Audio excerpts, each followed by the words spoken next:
acumulación o financiamiento. La crisis. Introducción. El ahorro es una parte de no dedicada al consumo y es importante como una técnica de previsión para imprevistos así como el disfrute futuro como tal. El término del ahorro implica un sinnúmero de variables que no solo dependen de la economía de un país, sino que también se ve afectado por otros factores que van desde la adaptación del individuo mediante una crisis hasta temas de índoles políticos. 1.1 Objetivo y definiciones metodológicas. Se basa en conocer las diferentes hipótesis y teorías acerca del ahorro y determinar los factores que influyen en el mismo, específicamente en la economía de Argentina mediante un estudio relativo de 70 años y tomando como mayor fuente de importancia la hipótesis keynesiana. 1.2 Fuentes utilizadas y metodología de tratamiento. El método empleado se basó en recolección de lecturas y sus fuentes principales fueron libros, artículos y estudios estadísticos. 1.3 Síntesis del contenido. El tema a desarrollar inicia en el capítulo 2, donde abarca definiciones y términos económicos relacionados con el ahorro y la renta, vinculando teorías que explican el comportamiento que puede adoptar un individuo dependiendo del entorno donde se desenvuelva y los resultados más relevantes de las mismas, dando paso a una caracterización de la economía argentina que se ampliará en los siguientes capítulos. El capítulo 3 tiene como fin justificar la periodización elegida. El capítulo 4 se refiere a la crisis mundial de 1929 e indaga de forma corta la economía argentina. Los capítulos 5 al 9 describen el periodo bajo análisis, dividiéndola en 5 etapas representativas donde intervienen temas no solo económicos sino también políticos, que finalmente conllevan a sintetizar sobre la conducta de la variable y sus determinantes. Las conclusiones y controversias encontradas en las teorías y la realidad económica se encuentran reflejadas en el capítulo 10, donde también se mencionan aspectos de relevancia como la distribución, tasa de interés y la inflación en la economía argentina. Concepto, motivaciones y determinantes teóricos del ahorro. El ahorro fue incorporado en los pueblos recolectores luego de descubrir las fructuosas ganancias que dejaba la agricultura, ya que obtenían en un año ganancias considerables en relación con lo que habían invertido. Sin embargo, no se puede controlar los inconvenientes que se presentan a diario, por lo cual no había garantía de la cosecha consiguiente. Es por ello que se tomaron ciertas precauciones de reserva de una minoría de la producción.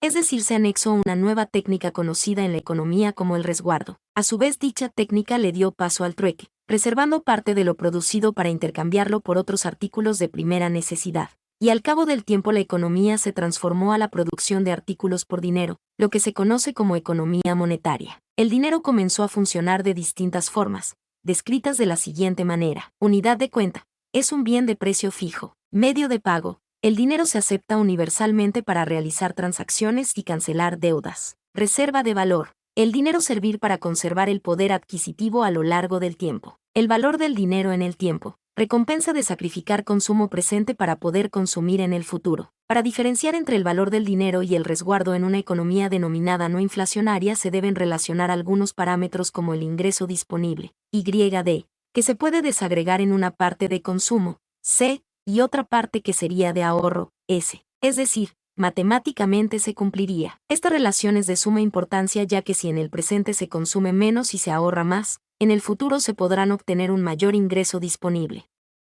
Además se puede decir que se premia el ahorro debido a que se relaciona con el valor del dinero en el tiempo, denominado este nuevo concepto como tasa de interés. Para medir realmente el resultado del ahorro se debe conocer la tasa de interés real, ya que mediante esta se conocerá la variación del poder adquisitivo después de haber ahorrado. Dicha tasa se calculará mediante la siguiente relación matemática, donde IR, tasa de interés real, y tasa de interés nominal, P, tasa de inflación. De acuerdo a esta relación se puede deducir que mediante el ahorro actual en el futuro se gozarán de mejores beneficios si la tasa de interés real es positiva. La productividad aumentará a medida que la economía se base en proporcionar tasas de ahorro elevadas para fomentar así el movimiento de los activos que posea un individuo. Hay diversas maneras de ahorrar. De manera general se puede decir que el ahorro puede ser de manera individual o en grupo por innumerables motivaciones personales o sociales. Se tomarán en cuenta diversos elementos que afectan de manera directa la técnica del ahorro como lo son la inflación y la distribución de ingresos. 2.1 Determinantes teóricos del ahorro. 2.1.1 Medición de la variable. Es difícil obtenerla. Sin embargo, mediante algunos métodos económicos se determinará el ahorro en forma de variable. Método directo. Ahorro agregado de las familias, las empresas y los gobiernos. Método indirecto. aquel donde se despeja el ahorro a partir de la identidad ahorro-inversión. Método residual. El ahorro nacional se obtiene como residuo entre el ingreso y el consumo agregado. Mencionados métodos presentan un intervalo de error, además de tener como desventaja la incompatibilidad que se puede presentar en las mediciones. El ahorro es poco mencionado dentro de la macroeconomía ya que se ve caracterizada como lo restante del consumo. Sin embargo, sus determinantes le dan lugar a ciertas posibilidades, como lo son. 2.1.2 Hipótesis keynesiana del ingreso absoluto. El ahorro se define por el nivel único del ingreso corriente, como una función lineal, donde S igual a ahorro, S igual a propensión media para ahorrar, y igual a ingreso corriente. Cabe destacar que las propensiones no son más que una variación de la renta con carácter positivo pero por debajo del consumo con el fin de ahorrar cierta parte de un ingreso. Keynes definió esta teoría basándose en la ley psicológica fundamental. Matemáticamente las propensiones se expresan como, donde MES igual a propensión media al ahorro, PMGS igual a propensión marginal a ahorro, S, ahorro, y renta, coeficiente de variación, 0 SW. Estos modelos contradicen la afirmación realizada por Fried y Taubman, ya que sostiene que la propensión media al ahorro de los propietarios de capital es mayor que la de los asalariados. Un aspecto importante que afecta la tasa de ahorro es el precio de los alimentos, por lo menos en los países latinoamericanos. Basándose en estadísticas se afirma que del 100% de los ingresos de un individuo el 40% es para la compra de mencionados alimentos, por lo cual se puede deducir de una forma precisa que al tener una entrada baja y media, el ahorro sería casi nulo o nulo. Si se toma como objeto de estudio el ahorro privado, sustentándolo en la hipótesis neoclásica se puede concretar que el ahorro se verá más llamativo pero poco necesario, cuando aumente en términos reales la tasa de interés, según el efecto ingreso o el efecto sustitución. Efecto sustitución, aumenta el ahorro al subir la tasa de interés real. Efecto ingreso, disminuye el ahorro al aumentar la tasa de interés. Es difícil discernir cuál de estos dos efectos se encuentran presente en los países latinoamericanos, ya que no hay un estudio que lo refleje con exactitud. Sin embargo, se puede acotar que en la economía argentina cuando se tienen tasas reales negativas, el ahorro se vuelve casi un mito, y se tiende más a la inversión del capital. También un factor que influye de manera negativa es la inflación que repercute de forma directa en el ahorro privado, debido a que se tendrán las mismas necesidades pero a un costo mayor. El ahorro se ve favorecido con el intercambio, ya que este incrementa el ingreso, según algunos economistas, que también afirman que altas tasas de crecimiento deben dar lugar a ganancias. 2.3 Datos para la determinación del ahorro en Argentina. Se obtuvo evidencia que en los países ubicados en Latinoamérica la tasa de interés real predominó de forma negativa, específicamente en los años de 1935 hasta el 2000, donde se puede decir que el ahorro privado fue casi imposible. 2.4 Problemas de estimación del ahorro en economías latinoamericanas. Cuando el intervalo de tiempo a estudiar es extenso, la estimación de un estudio se ve afectada. Específicamente el término del ahorro agregado presenta un sinnúmero de dificultades, como los datos estadísticos no son confiables, el aumento de tasas reales negativas y el cambio de las políticas económicas. Mercados capitales poco desarrollados, falta de seguridad jurídica en la práctica, sistemas financieros poco confiables e ineficientes. 2.5 Especificación de variable agregada. 2.6 Evidencia empírica en Argentina. 1935 a 2000 Contrastación econométrica. En los periodos de 1935 a 1975 y 1976 a 2000 independientemente cada uno se le ejecutó regresiones, con el fin de no tener problemáticas en los coeficientes en la estabilidad, donde se pudo constatar mediante referencias bibliográficas que a partir del año 1975 se modificaron las tendencias de los determinantes del ahorro. El ahorro siguiendo la ideología keynesiana se caracteriza porque el ahorro agregado es explicado por la renta disponible corriente. Al concluir la regresión del periodo 1935 a 1976, esta arrojó datos que dio paso a concluir que en Argentina durante mencionado periodo predominó el desahorro, evidenciándose las afirmaciones de Keynes, debido a que se evidenció que al aumentar los precios se afectó de forma negativa al ahorro. Cabe acotar que el mismo estudio con algunas mejoras fue realizado en el segundo periodo mencionado, 1976 a 2000, dando resultados más negativos que en los primeros años, lo que pudiera inducir a la omisión de variables explicativas de mucha importancia. Sin embargo, se analizaron los periodos bajo estudio de forma secuencial, lo que le dio un rumbo muy diferente a los resultados antes obtenidos,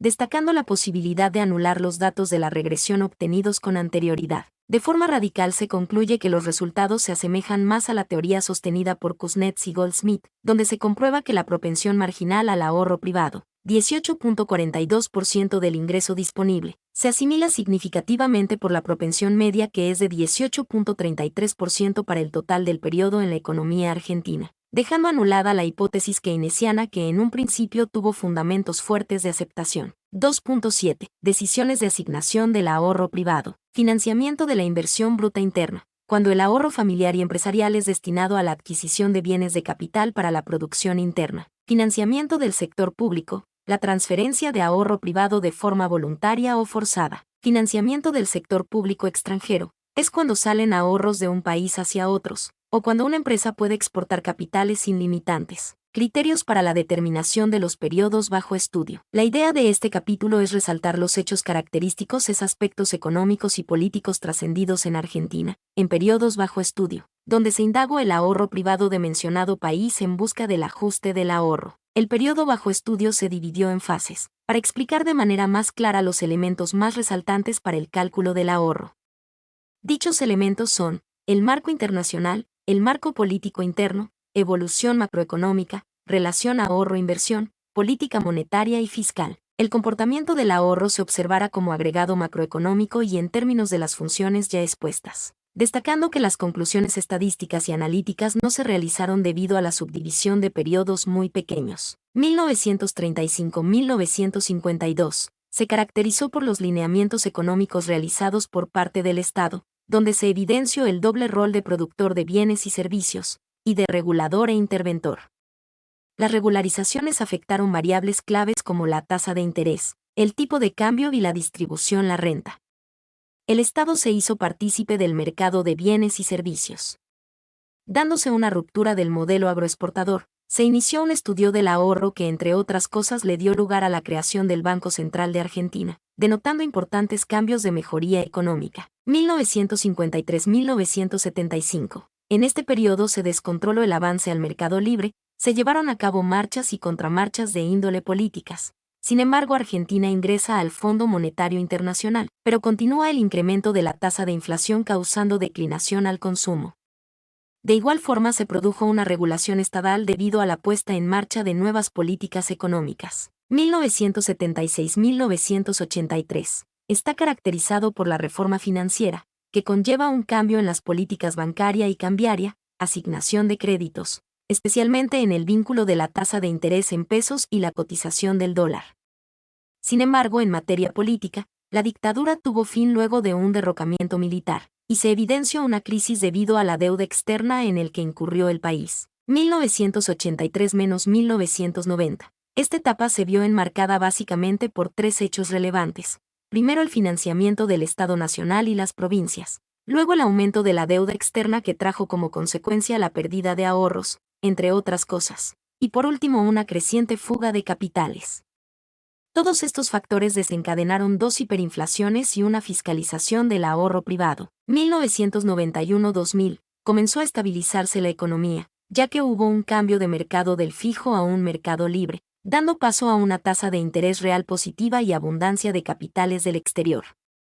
Además, este periodo se vio realzado por el repliegue del Estado en la actividad económica. Además, se le dio lugar al nacimiento del sistema bimonetario. Pero la economía también se vio afectada al final de este periodo por el incremento del desempleo producto de algunos fundamentos de periodos anteriores. Introducción a la periodización bajo análisis. Salida del modelo agroexportador. La crisis mundial de 1929 tuvo fuertes repercusiones en la economía. Básicamente las exportaciones globales disminuyeron en un 50%, pero drásticamente afectó a Argentina, ya que mayor parte de su economía estaba basada en exportaciones principalmente de trigo y este tuvo una fuerte caída en su precio que no logró restablecerse fácilmente sino hasta 7 años después de la crisis.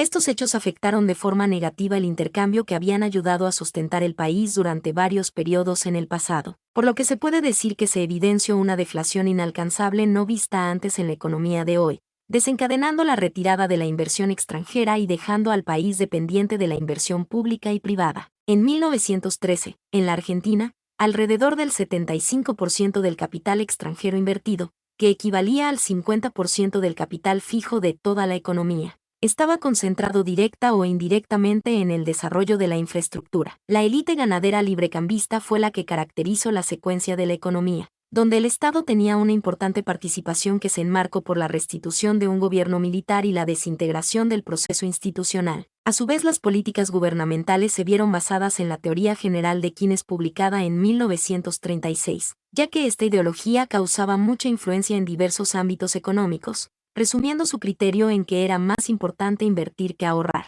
En 1931 se implantó el control de cambios, y se aumentaron los aranceles aduaneros para desalentar las importaciones. 2 años más tarde se crearon las juntas reguladoras para los sectores productivos principales. Los beneficios de las compañías extranjeras se recaudaron en la Plaza Financiera de Buenos Aires. Es por ella que era importante concretar el desarrollo del Banco Central, donde participó el Estado Nacional y los bancos comerciales de las provincias. Primera etapa: el avance del Estado en la generación de la actividad económica. 1935-1952. 5.1. Caracterización del periodo. 5.1.1. Marco internacional. Estados Unidos se recupera y emerge como una potencia mientras que los demás países de Europa sufren para poder levantarse. Los Estados Unidos ponen en funcionamiento el Plan Marshall, del cual América Latina no participa, trayendo como consecuencia que pierda peso relativo en el comercio internacional. La ideología de Keynes conllevó a la presencia más insistente del Estado en la toma de decisiones. 5.1.2. La Argentina y el comercio mundial. Aunque los problemas climáticos que surgieron en el hemisferio norte favorecieron de alguna u otra manera al comercio de los productos agropecuarios, comenzó una fuerte tendencia hacia las manufacturas industriales, a lo que Argentina ni mucho menos América Latina tuvieron respuesta. Es por esto que su participación, que era del 3% en 1929, bajó a 1,5% en 1950. La severa retracción de las importaciones permite compensar la pérdida de las exportaciones y de esta manera acumular reservas de divisas. 5.1.3. Marco político interno. Perón fue un coronel que por su destacado protagonismo se convirtió en ministro de guerra y vicepresidente de la nación, pero los militares querían saber cuándo se dictarían las elecciones.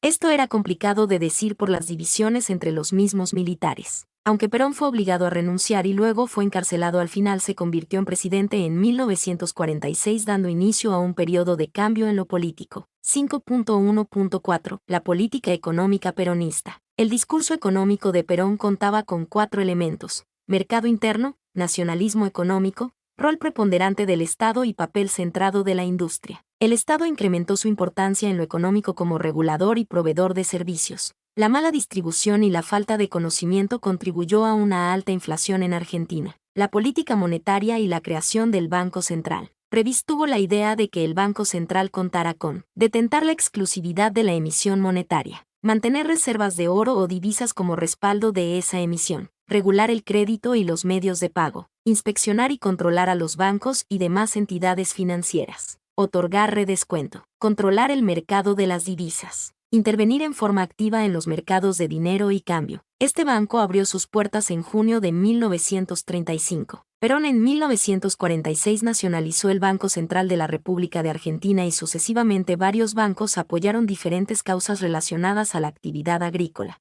económica y para el beneficio de las personas. A pesar de la inflación que ya existía, la demanda de dinero se consideró alta, algo que para 1950 ya no sería. Política fiscal. Existen 3 ejes principales para la estructura de ingresos, teniendo que ver con la política de recaudación por el llamado aumento del gasto, reforma del sistema impositivo, nuevo sistema previsional, control absoluto. La inversión. Toma auge el sector manufacturero, convirtiéndose en el principal destinatario de inversión.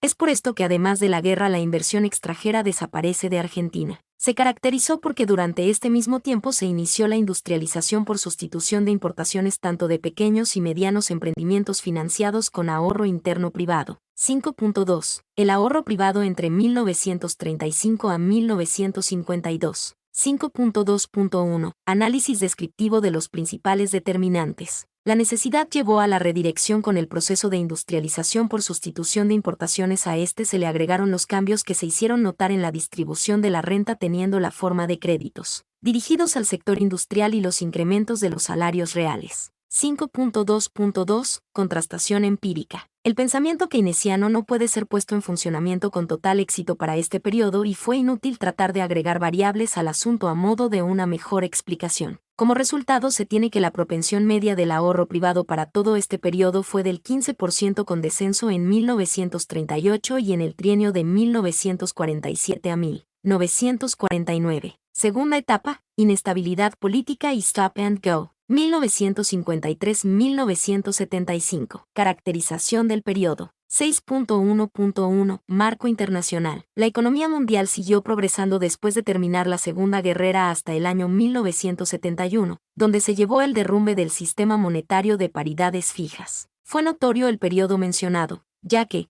se tuvo la puesta en marcha de los procesos de integración económica de Europa Occidental. Ya para el año 1957 surge que la comunidad cambia de una manera absolutamente el escenario económico continental, donde se hizo presente Francia y la República Federal Alemana en quebranto del liderazgo de Gran Bretaña.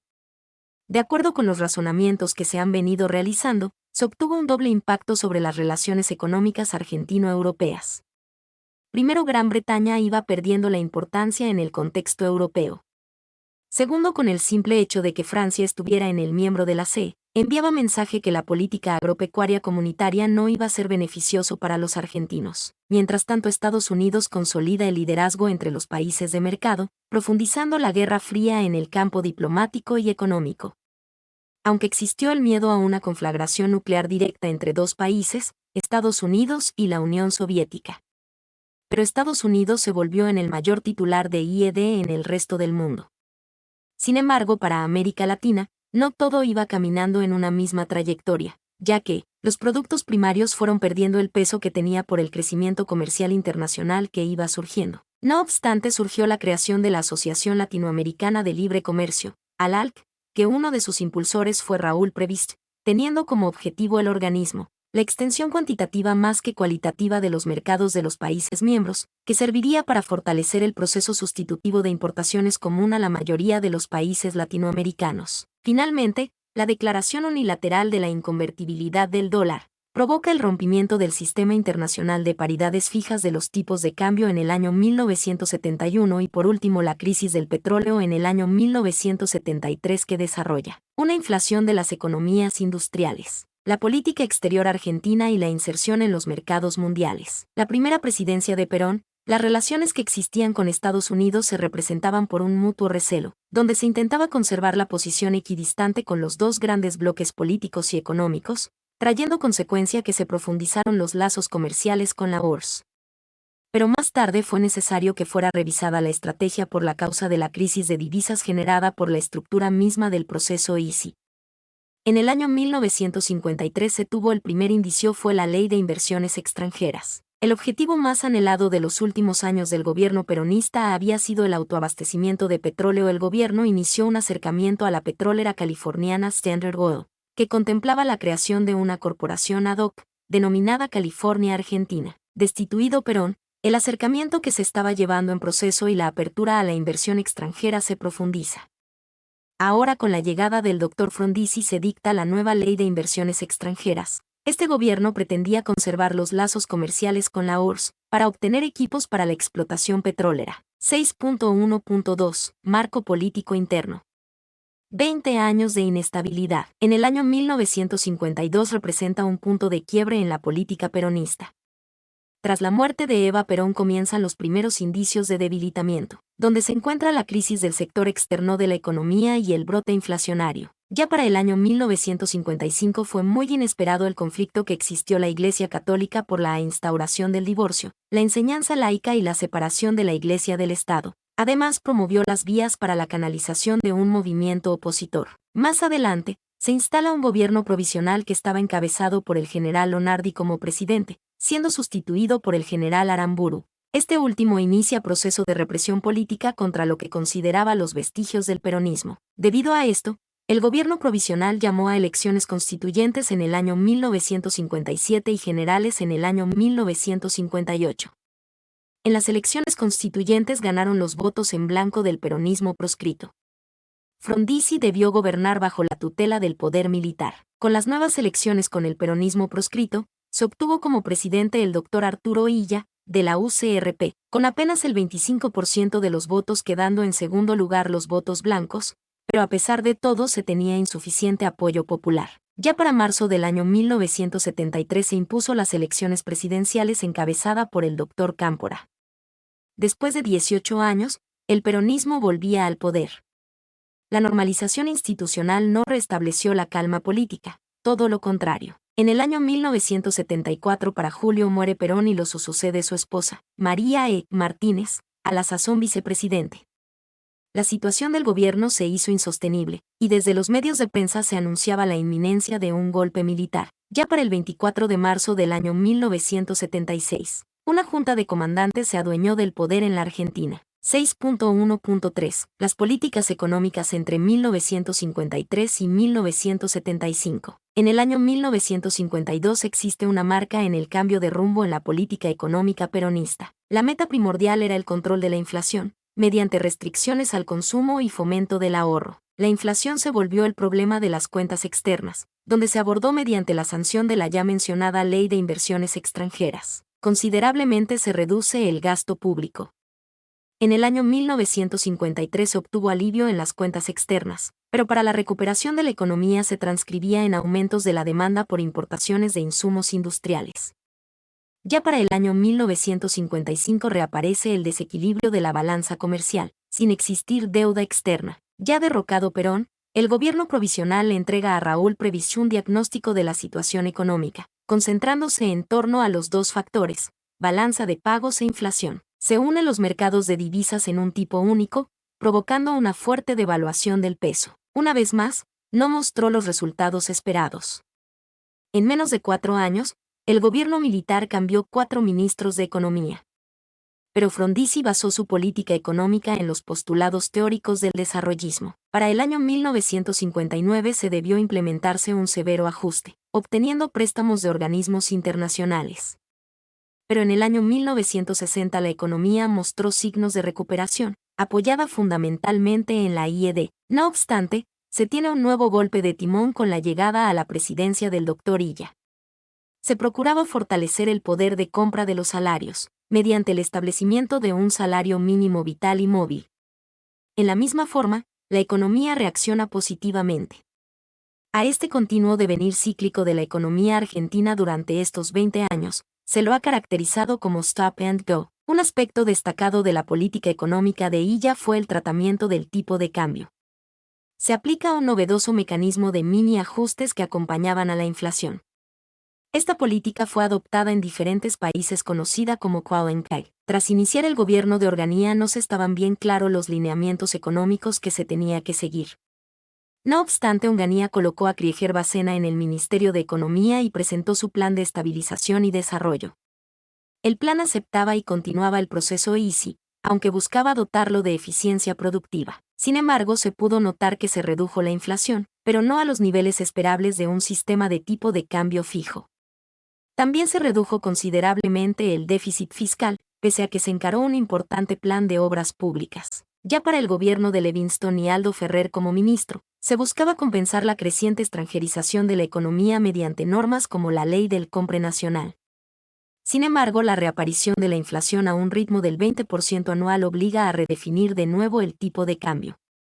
Se sancionó la Ley 18.188, que cambió el signo monetario argentino por primera vez desde el año 1881. Más tarde, el año de la crisis del petróleo para el 1973. Fue favorable en las relaciones de intercambio que llevó que el año se cerró con un saldo positivo récord de la balanza comercial.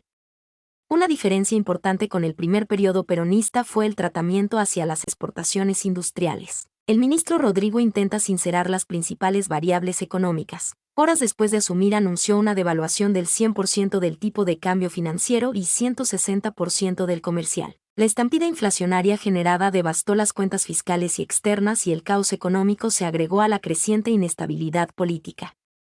A partir de entonces no existió un plan posible. Políticas monetarias y fiscales entre 1952 y 1975. Durante 20 años de inestabilidad política se llevaron a cabo alternativamente políticas expansivas y restrictivas. a través de inflaciones y recesiones características del Stop and Go. Con respecto al periodo peronista 1952 a 1955, abandonó la expansión fiscal como herramienta de crecimiento de la demanda agregada. En el gobierno provisional para el año 1955 realizó una reestructuración del sistema financiero desestatizando los depósitos y devolviendo la autarquía al BCRA. El eje central de la política monetaria fue una fuerte restricción de la tasa de expansión del dinero. El plan de Frondizi obliga a llevar una política monetaria y fiscal expansiva. Durante la presidencia de Illa, la prioridad era la salida de la recesión. Ahora la expansión fiscal se manifestó a través del gasto corriente, con una activa política de compras del Estado. Igualmente la política monetaria fue expansiva y se orientaba al estímulo del crédito. Con respecto del resto del periodo, la mayoría de las políticas aplicadas fueron coyunturales y cortoplacistas. Pero el hecho más saliente es la mini reforma financiera del gobierno de Perón, comentada más arriba. Ahorro-inversión. Para el periodo la inversión bruta interna tenía un promedio de 19% del PBI, siendo una cifra lo suficientemente alta que la del periodo anterior. A partir del año 1958 nuevamente reaparece y tiene una importancia decisiva en la inversión extranjera. Para los años 1935 y 1955, el crédito seguía siendo regulado y dirigido con tasas de interés reales siempre negativas, pero con un grado de mayor realismo respecto de los determinantes del ahorro. Y para los años 1955 y 196, con excepción de 1959, el ahorro interno no alcanza a financiar a la inversión. Sin embargo, el peso se estabiliza a partir de 1962, ayudando a incrementar la tasa de ahorro, en especial desde 1969 en adelante. 6.2. El ahorro privado entre 1953 y 1975. 6.2.1. Análisis descriptivo de los principales determinantes. El proceso Stop and Go dificulta el tratamiento de las variables que determinan el ahorro de los particulares. A tener un consumo privado demuestra preferencia decreciente con respecto al periodo anterior. La propensión media que se tenía a consumir para todo el periodo era de un 72% respecto del producto total. Ya para el año 1960 la economía emprende de nuevo a recuperarse de la recesión del año 1959, pero a pesar los niveles de consumo retienen a un 72% del producto. Se vuelve llamativo referencia que la inflación es especialmente elevada para el año 1950, dejando para el año 1963 el nivel de empleo más alto. Tercera etapa, reforma financiera, tablita, apuestas al dólar y deuda externa.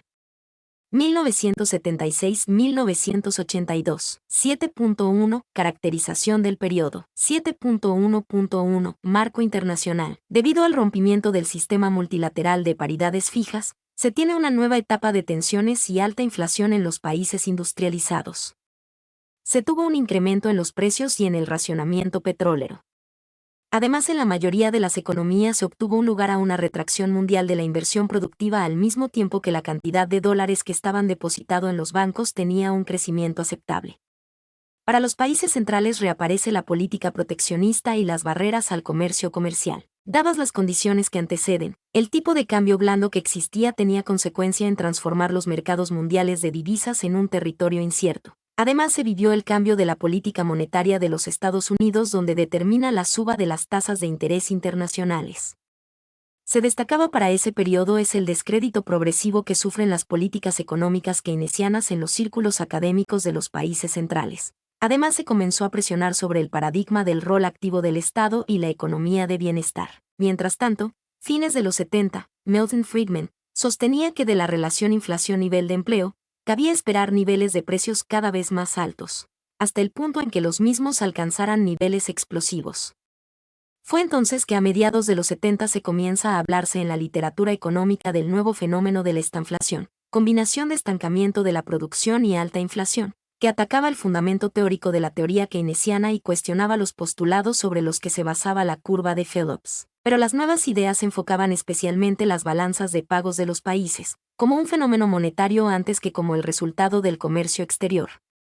Mientras que el enfoque monetarista descreía de la posibilidad de impulsar el crecimiento mediante políticas fiscales expansivas. 7.1.2. Marco político interno. Con el paso del tiempo, el 24 de marzo del año 1976 se instala en el gobierno una junta militar, encabezada por el general Jorge Videla.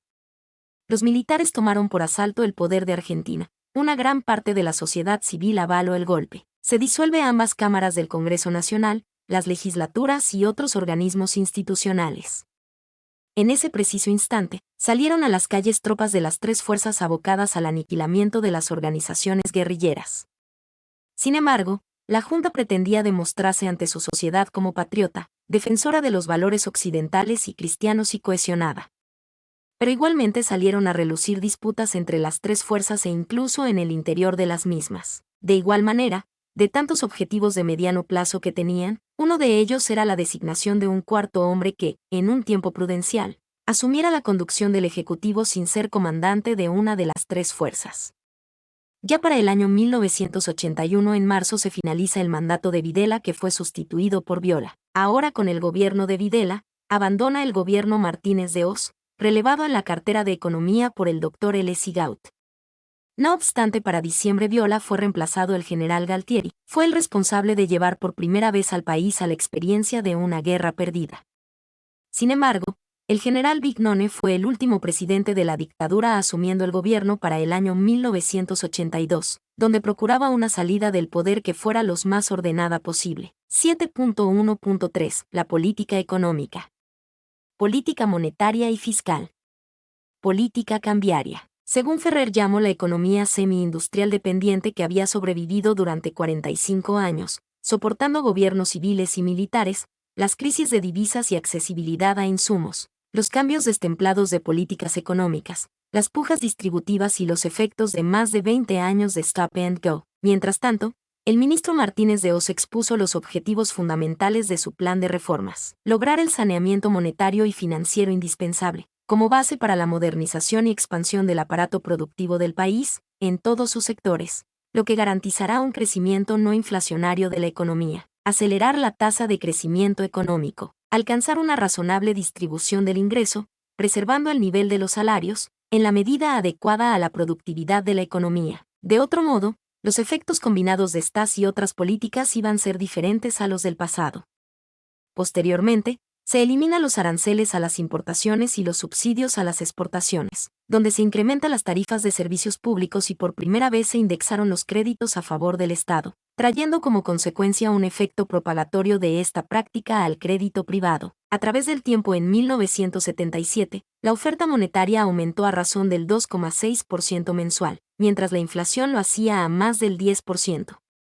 En otro orden de ideas, la primera referencia concreta de cambios estructurales fue la reforma financiera. Sin embargo, existió un aspecto dudoso de la reforma: fue el mantenimiento de la garantía estatal de los depósitos en un mercado.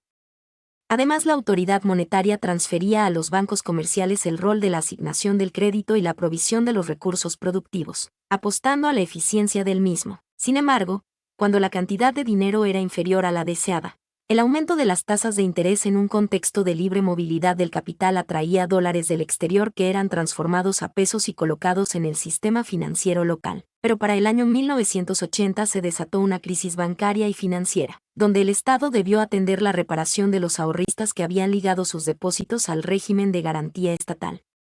En febrero del año 1981 se produjo una devaluación no planeada del peso del 10%, lo que incrementó la desconfianza. Por su parte, el repentino reemplazo presidencial alejó a M. de Oz de la cartera económica, asumiendo la misma el Dr. L. Sigaud, emisor de una de las frases más recordadas y desafortunadas de la historia económica argentina: el que apuesta al dólar, pierde. Más tarde, los cambios más significativos de la política económica en los países desarrollados, el alza intempestiva de las tasas de interés a la que condujeron, pusieron en el centro de la atención el endeudamiento externo, que literalmente iba a estallar en las manos del gobierno siguiente. Con base en la misma forma, la deuda pública externa era de $4.900 millones en 1975, 19% del PBI, creció hasta $29.000 millones en 1982. 60% del ingreso.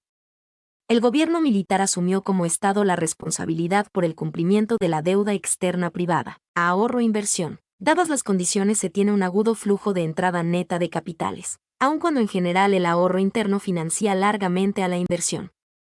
Cabe destacar que para los años 1980 y 1981, se parecía responder la hipótesis de la composición especulativa y cortoplacista de dichos capitales. Al efecto del año 1977 hasta 1979, la tasa media de ahorro total presentaba alta que por otra parte la inversión bruta interna se mantenía en los niveles que se tenía registrado en el año 1969. Mi nombre es Demim, soy tu asistente personal. Mi sitio en internet es demim.es.tl.